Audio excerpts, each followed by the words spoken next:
पिछले वर्ष ध्यान रखना पी और क्यू के वेतन का अनुपात 4:5 था। ठीक है भाई, पी के पिछले वर्ष के वेतन और वर्तमान वेतन का अनुपात 3:5 है।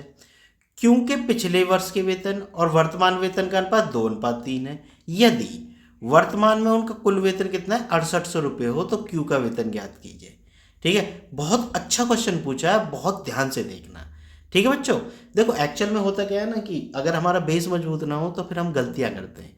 शॉर्ट ट्रिक आजकल बैठाने की होड़ चली है, ठीक है ना, उस शॉर्ट ट्रिक से कोई फायदा नहीं होने वाला। मैथ सीखने वाले नहीं हो तुम, ठीक है, इसलिए पहले एक्स से सीख लो, या मतलब जो एक बेसिक मेथड होता है उससे सीख लो, उसके बाद शॉर्ट ट्रिक खुद बना लेना, बन जाएंगी। जैसे ही प्रैक्टिस होती है अपने आप शॉर्ट ट्रिक बन जाती है। ठीक है, तो अब ये शॉर्ट ट्रिक से इसे मुझे कोई हल करके बताए। ठीक है ना, ठीक है, आप कोई मुझे कहे कि भाई लास्ट की कैलकुलेशन हल करके मुझे दे दे कि ये होगी शॉर्ट ट्रिक। भाई ऐसी शॉर्ट ट्रिक नहीं होती। शॉर्ट ट्रिक वो होती है कि जिसमें लास्ट वाला नहीं लिखना, वही सॉल्यूशन होता है। ठीक है, चलो अब क्वेश्चन पे आते हैं।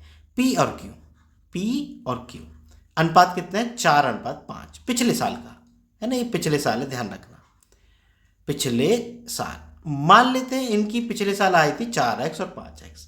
अब वो क्या कहता है कि उनके जो वर्तमान वेतन का जो पी है उसके वर्तमान वेतन, वो पिछले वर्ष के वेतन और वर्तमान वेतन का अनुपात 3:5 है। मतलब ये भी पिछले वर्ष का वेतन है। अब जो वो क्या अनुपात में क्या बताता है कि पिछले वर्ष का वेतन 3:5 है और नए वर्ष का वेतन 5:5 है। किसका? पी का। ऐसे क्यू का है, पिछले वर्ष का वेतन 2:5 है। ठीक है, और जो अब वर्तमान वर्ष है उसका वेतन कितना है 3:5 है। ठीक है, तो इसका मतलब क्या हुआ कि ये जो 3:5 है ये 4x के बराबर हो गया। ठीक है ना, तो x के रूप में हम पैसे निकाल लेंगे।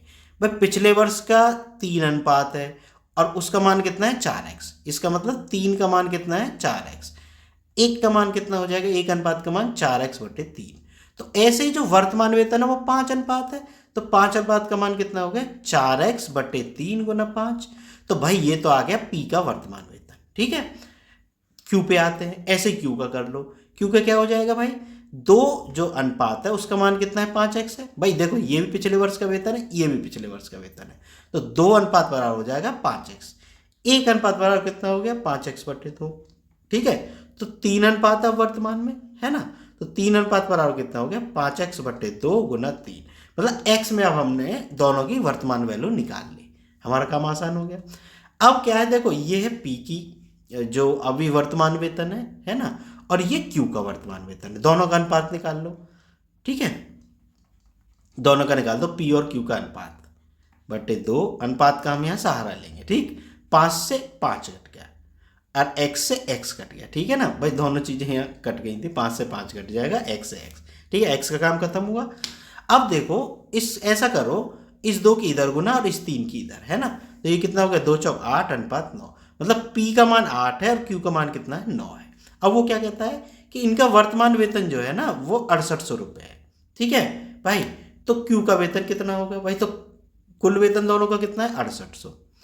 q का अनुपात कितना है 9, अनुपात की योग कितना है 17। ये तो निकालना जानते ही हो ना तुम।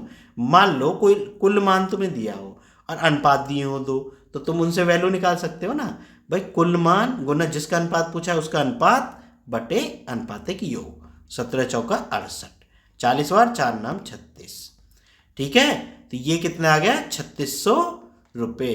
ठीक है भाई, 400 आएगा, पहले तो ये समझ लेना। ठीक है ना, 17 चौका 68, 2 जीरो पीछे आएगी। ठीक, तो ये 3600 रुपये हो गया, किसका मान क्यू का मान, वही हमसे पूछा था। ठीक है बच्चों, बात समझ में आ गई होगी। अगर वीडियो पसंद आई हो तो चैनल को सब्सक्राइब जरूर कर लेना। मिलते हैं फिर नेक्स्ट वीडियो में।